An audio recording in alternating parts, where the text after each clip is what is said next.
He stared at the blinking cursor on his screen, the one heartbeat that kept him connected to a world that didn't care if he existed or not. The rain outside wasn't poetic. It was cold, metallic, almost digital. Inside that sterile office, filled with the hum of machines, he sat alone, deleting files that no one would ever remember. Each delete was like erasing a breath, a thought, a memory gone before it could even matter. His name wasn't important, because people like him didn't have names that echoed in history. But that night, something shifted. "Hi everyone, welcome back. I want you to take a deep breath and imagine this. You're sitting in a room filled with screens, and every click you make decides what gets to live and what gets to die." Sounds dramatic. It's not. It's life. And for him, life had become a loop of meaningless clicks, endless nights, and silent regrets. It was 2:47 a.m. when his coffee went cold. The monitor in front of him flickered once, then steadied. A small notification popped up. "Delete experimental file, Project Kronos." He blinked. He didn't remember seeing that before. It looked like just another old, archived test file, harmless. He hesitated for a second, sighed, and pressed delete. The progress bar appeared, slow, silent, final. Then everything froze. The lights flickered. The hum of the servers stopped for a split second.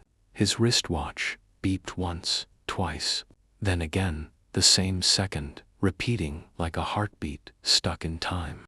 He stared at it, confused. "What the hell?" he whispered. The world around him seemed fine, yet something deep inside felt off, like reality had blinked, but he hadn't. He leaned back, rubbing his eyes, telling himself it was just exhaustion, too much work, too many nights without sleep. But when he looked up again, he saw it, a ripple on the screen, as if the pixels themselves were breathing. And then a line of text appeared, one he didn't type. 1 second can change everything. He froze. His heart pounded against his ribs.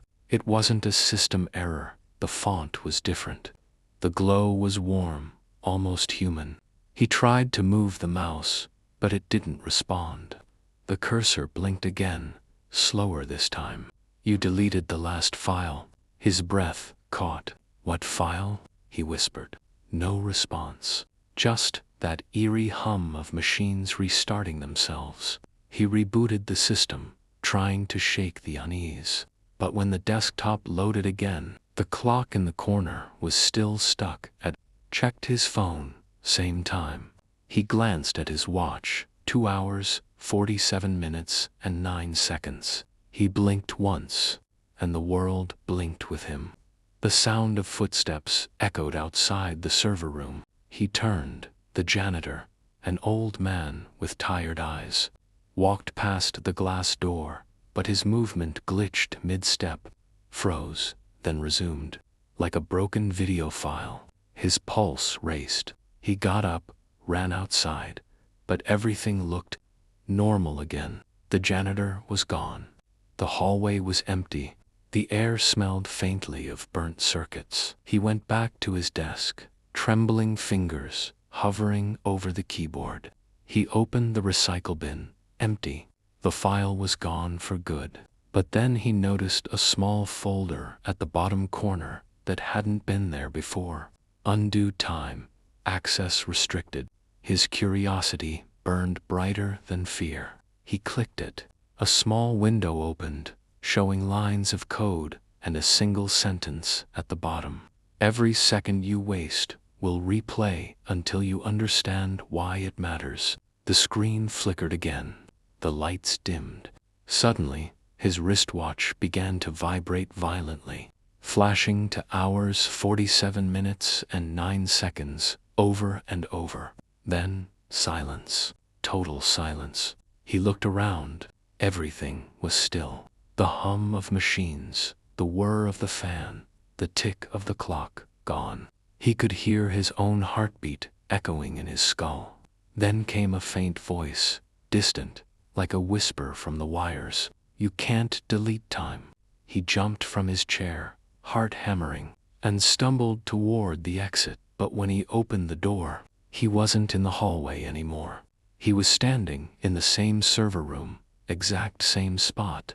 Only the lights were flickering like candlelight, and the screens were filled with fragments of his own memories. Him as a child, him walking home from school, him watching his father leave. His hands trembled as the realization sank in. This wasn't the office anymore. This was inside the file. He reached toward the screen, touching one of the glowing images. It rippled beneath his fingertips, and a memory flooded back, his father's voice saying, "Don't waste your seconds, son. Time never comes back." His throat tightened. He pulled his hand away, shaking. Suddenly, all the screens went black again. Then a new image appeared, a future version of himself, older, broken, sitting alone in the same room, whispering the same line he'd just heard. He gasped, stumbling back. The monitor flickered one last time and displayed a final message. "This is your chance to fix what you erased." And then time moved. The clock jumped from 2 hours 47 minutes and 9 seconds to 2 hours 47 minutes and 10 seconds. A single second returned. He fell into his chair, trembling, staring at the glowing monitor as tears welled up in his eyes. For the first time in years, he felt something real: fear, guilt, hope, all at once. The deleted file wasn't just data. It was a choice, a chance, a warning. He didn't know what had just begun, but one thing was certain. That single second, the one he thought was gone forever, had come back for him. The second tick echoed like thunder in his skull. 2 hours, 47 minutes, and 10 seconds. The clock moved, and with it, the world exhaled. Lights hummed back to life, machines blinked awake, and the faint whir of electricity returned. But he wasn't the same man who'd pressed delete a few minutes ago. His hands trembled as he stared at the flickering monitor that had just shown him a glimpse of something impossible: his past, his future, his choices.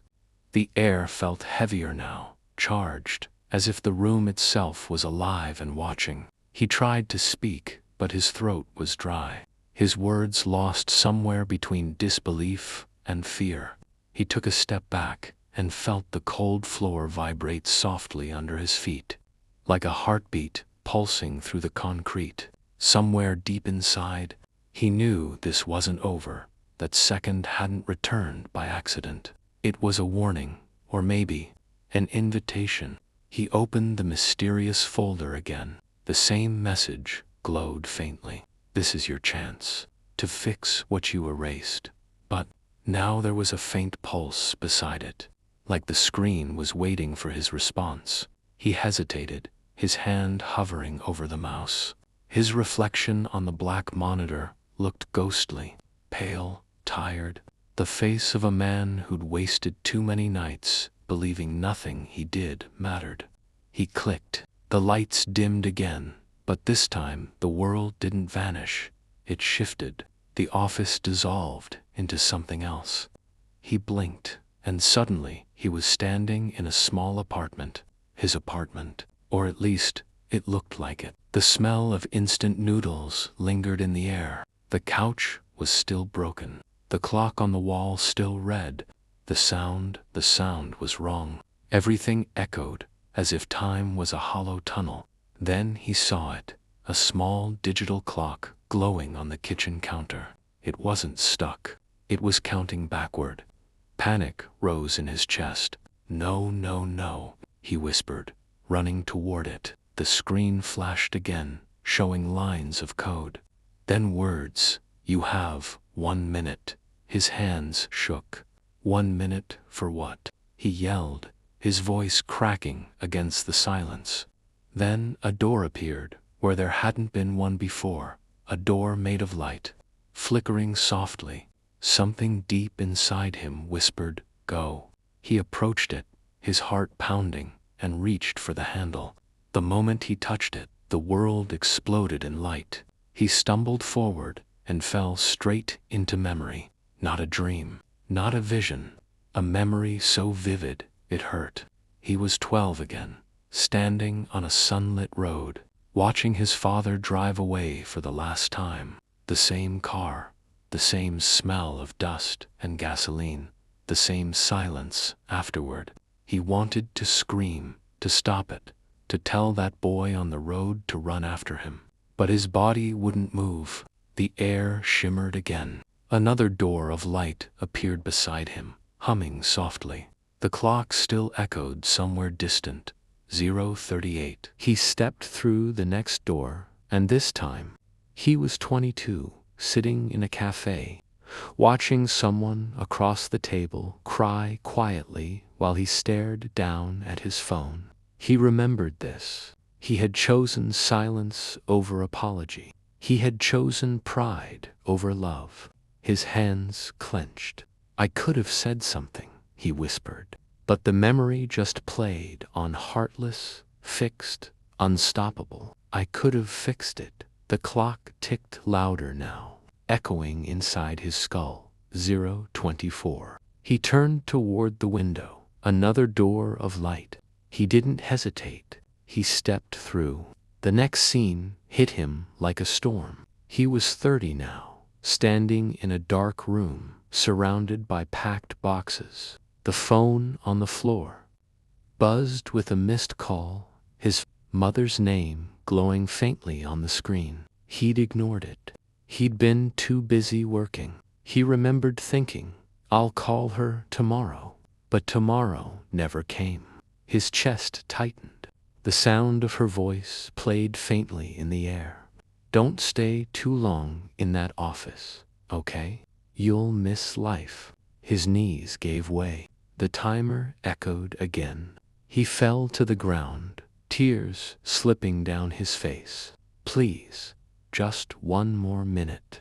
I'll change it. I'll fix it, please." The clock didn't stop, but then it slowed. The screen ahead of him glowed brighter, showing the same message as before. "This is your chance to fix what you erased." And then the voice, gentle this time, like a whisper wrapped in memory. "You cannot go back, but you can still go forward." The countdown froze at 0:01. The world around him blurred memories, moments, regrets, all melting into one stream of light. His breathing slowed. For a moment, everything was silent again. He stood, trembling, surrounded by fragments of his own past. He reached out, touching one, the image of his mother smiling. It flickered, then dissolved into light that wrapped around his hand. Suddenly, the floor beneath him cracked open into a reflection, his reflection, and he saw himself sitting again in that same office, at that same desk, about to press delete. "This is it," he whispered. "This is the second I erased." The reflection looked back at him, eyes hollow, unaware of the storm that was about to begin. The light around him pulsed, brighter, stronger, until it became unbearable. Then everything stopped. He gasped and found himself back in the server room, the same screen glowing in front of him, the same clock. But this time, his reflection was different. His eyes were alive. His breath was steady. The monitor displayed a single message. "Time gives everyone 1 second to choose differently. This was yours." He sat there for a long time, watching the words fade into darkness. His hands hovered over the keyboard, but he didn't touch anything. Instead, he looked at the clock. 2 hours, 47 minutes, and 11 seconds. One more second, one more chance. He stood up slowly, feeling the hum of the machines around him. The world looked the same, but it wasn't, not to him. Every second felt heavier now, sacred almost. He looked around at the cables, the screens, the dull gray walls, and whispered to himself, I wasted so much time thinking tomorrow would come, but tomorrow was waiting for me to wake up. He turned off the monitor, took his coat, and walked out of the building. The city outside was alive, glowing under neon lights and restless rain. Cars moved like veins of light through the streets. Somewhere far away, the horizon glimmered with dawn. He stood still for a moment, watching people rush past, all of them chasing seconds they'd never get back. And for the first time in years, he didn't want to rush.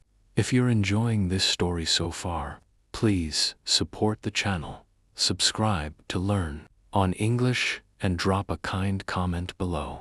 Your support truly keeps this journey alive. He smiled faintly, feeling the cold air on his face. Somewhere behind him, the office lights flickered one last time before fading out completely. The deleted file, the looping second, the countdown. It all made sense now. It wasn't a punishment. It was a message, a reminder. Time doesn't wait for anyone, but sometimes it whispers to those who stop long enough to listen. And as he walked into the quiet dawn, the city breathing around him, he finally understood. Time had given him back not what he lost, but what he had forgotten. The city was still asleep when he stepped out onto the wet streets. The sound of tires slicing through puddles echoed somewhere far away, mixed with the faint hum of distant neon signs. His breath came out in clouds, soft against the morning chill. For a moment, he just stood there, watching the world move in slow motion. Every droplet of water, glinting under the pale streetlights, like tiny fragments of time itself. He hadn't felt this alive in years. Every second now felt loud, almost sacred, like time had a heartbeat and he could finally hear it. He turned his phone on. 53 missed calls, 22 unread messages, most from people he hadn't talked to in months, some in years. His eyes fell on one name, Mom's old voicemail. He hesitated, thumb hovering over the screen.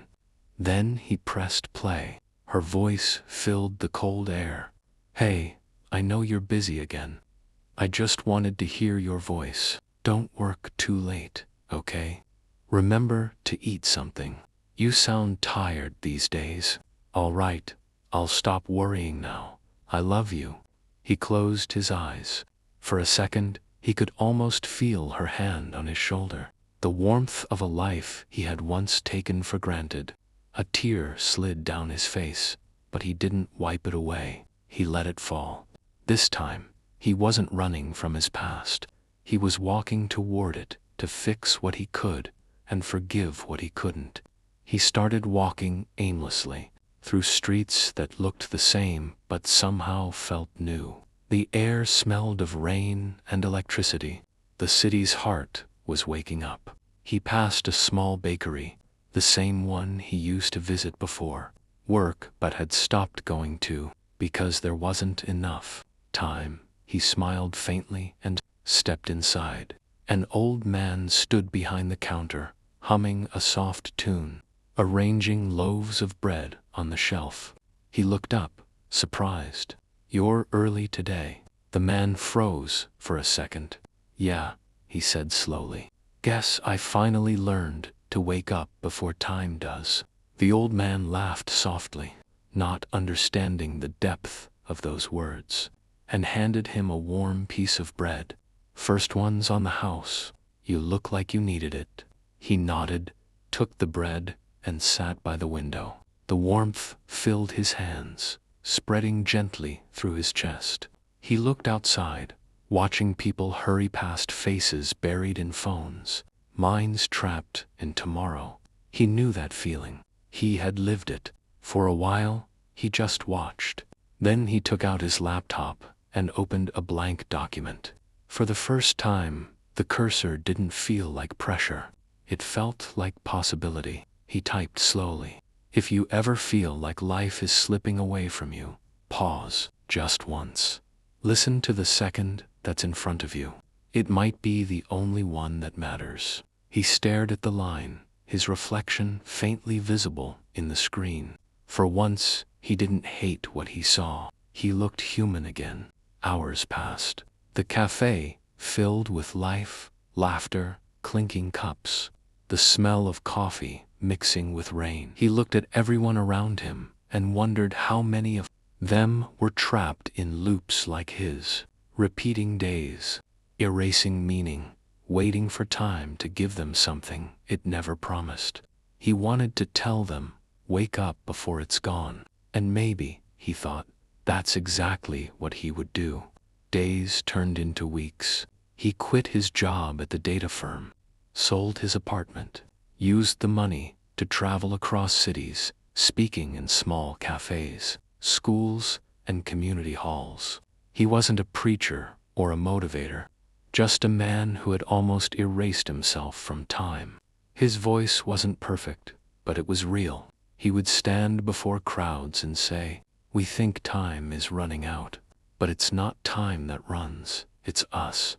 Every second is waiting for you to stop, to notice it. You keep chasing tomorrow, and in doing so, you lose today. I know, because I did." Sometimes people would cry. Sometimes they would smile quietly, lost in their own memories. After every talk, a few would come to him, people with regrets, stories, pain. He would listen. That was enough. One night, after finishing a talk in a small town, a young boy approached him, barely 16, holding a broken watch in his hand. "Sir," he said shyly, "my dad gave me this before he died. It stopped working years ago, but I still wear it because it reminds me of him." The man knelt down, looking at the boy's trembling hands. "It's not broken," he said softly. "It's just paused, waiting for someone to remember why it mattered." He smiled. "Time never stops. It just waits for us to wake up." The boy nodded, tears glistening in his eyes.